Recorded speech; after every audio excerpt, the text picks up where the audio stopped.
Welcome to This Explainer. Today, we're diving into an impartial, analytical expert report that completely dissects the L-1 intra-company transfer visa. We're skipping the basic, surface-level advice you can find anywhere online and focusing exclusively on the hidden mechanisms, the actionable insights, and the deep cause and effect relationships that truly dictate whether an application succeeds or fails. If you want to understand the actual operational architecture of this visa, you are definitely in the right place. Okay, so how are we breaking this down? We're going to deconstruct this step by step. We'll start with a structural framework, then differentiate executive versus specialized roles, tackle what's called the new office paradigm, examine the evidentiary hurdles, and wrap up with the strategic advantages. Let's get right into it. Part 1. The L-1 structural framework. So at its core, the L-1 is an intercompany transfer mechanism. It lets a foreign company transfer a qualifying employee over to a related U.S. business. But wait, here's a really critical, non-obvious detail that trips a lot of people up. That employee must have at least 1 year of continuous employment with the foreign company within the 3 years right before applying. And listen, that means 1 continuous year absolutely outside the United States. So if you spend, say, a month in the US on a business trip during that time, bam, that month gets subtracted. It's a strict mathematical requirement, literally 365 continuous days abroad, no exceptions. Now, there's this massive assumption out there that the L-1 is just for, mid-level corporate employees. Actually, scratch that. It's totally incorrect. The framework actually allows for something called the owner-operator advantage. This means business owners who run a foreign company can legally establish a related U.S. entity and use this exact same visa pathway to transfer themselves. They get U.S. work authorization to build their new enterprise. For international entrepreneurs, this is an incredibly potent strategic tool, a real game changer. Moving on to part 2, executive versus specialized knowledge. You've really got to notice the stark contrast here in both duration and function. The L-1 classification essentially splits into 2 distinct paths. First up, the L-1A. This is designed for executives and managers, and it offers a max visa duration of 7 years.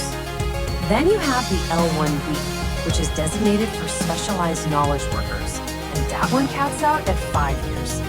The burden of proof for each of these is vastly different. And frankly, misclassifying a role, that is a primary cause for application failure. Let's zoom in on the L-1B for a second. Specialized knowledge is honestly one of the most misunderstood terms in immigration law.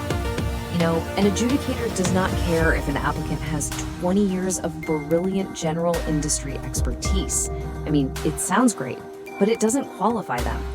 The knowledge must be proprietary. It has to be specifically tied to the transferring company's unique products, internal technologies, or highly specific procedures. If the applicant could just easily walk across the street and work for a competitor using the exact same skill set, well, they simply do not hold specialized knowledge under this statute. Now flip over to the L-1A side. Adjudicators apply a very, very strict definition of the word manager. If you're managing a team of frontline, blue-collar, or standard administrative workers, that's going to trigger an automatic denial. To qualify structurally, an L-1A manager has to either oversee professionals, which the government strictly defines as employees holding at least a bachelor's degree, or they must act as a function manager, meaning they oversee a truly essential, high-level structural component of the business itself. But here is a highly strategic piece of flexibility that is actually built right into the system.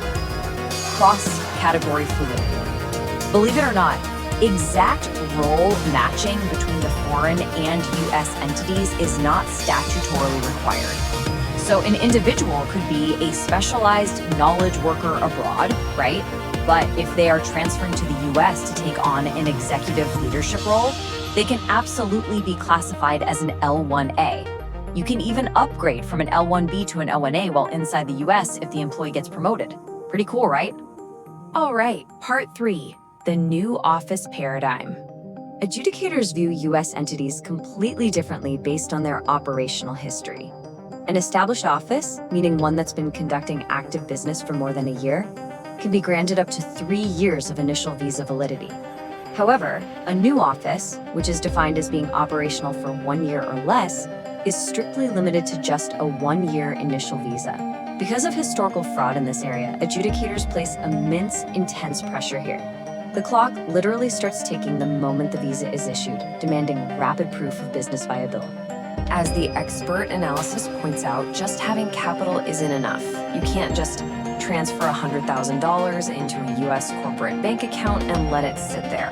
I mean, sure, it meets a technical requirement, but it absolutely fails the adjudication test.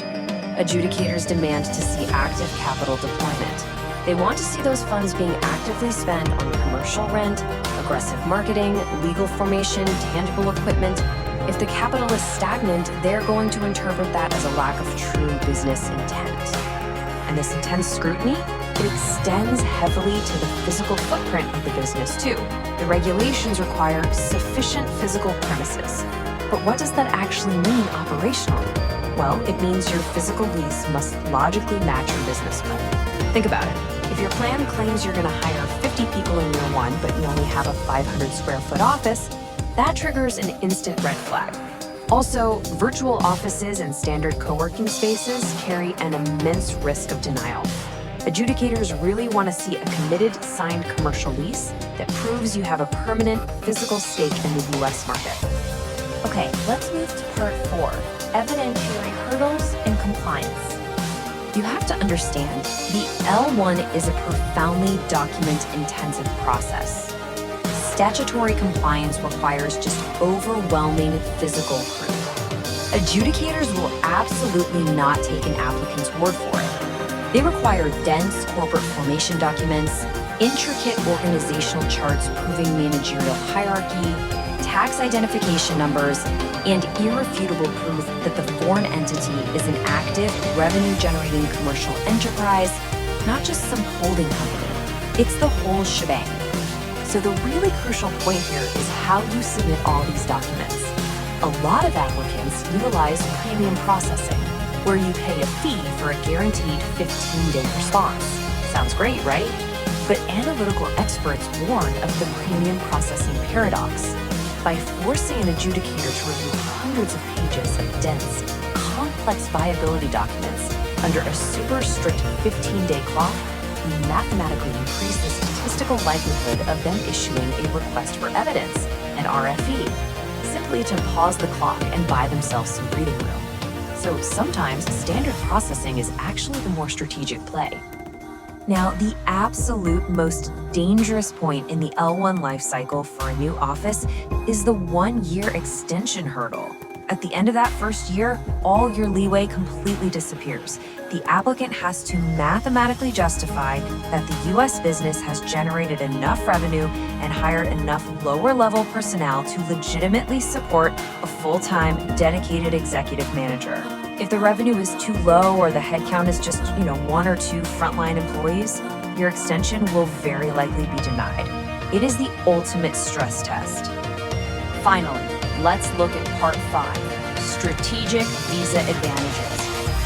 Despite the hurdles, the immediate operational advantages here are massive. Unlike the highly chaotic H-1B visa, the L-1 has no annual cap and no lottery system. It is available year-round. Plus, it allows for dual intent, which means an applicant can legally pursue permanent residency without violating their temporary visa status. And here's a huge perk. A spouse accompanying the L-1 holder receives automatic work authorization upon entry, so they can literally work for any employer in the US immediately. Now let's see how all this builds into the ultimate strategic advantage, the pathway to permanent residency. For L-1A executives, the visa maps almost perfectly to the EB-1C green card category. The massive analytical insight here is that the EB-1C entirely bypasses the perm labor certification process. That's a grueling Department of Labor audit that usually adds up to 2 solid years to a green card timeline. So the L-1A basically acts as a direct, accelerated bridge to residency. We've analytically unpacked the framework, the hurdles, and the immense strategic upside of the L-1 intracompany transfer. But at the end of the day, the most critical variable is execution. Knowing what adjudicators are actively looking for and what red flags they heavily penalize is literally the difference between an approval and a rejection. So, the ultimate question you really must ask yourself before initiating this complex process is this: is your US business plan and your capital deployment strategy truly robust enough to survive the brutal scrutiny of the one-year new office test? Give that some serious thought. Thank you for tuning into this explainer, and keep analyzing.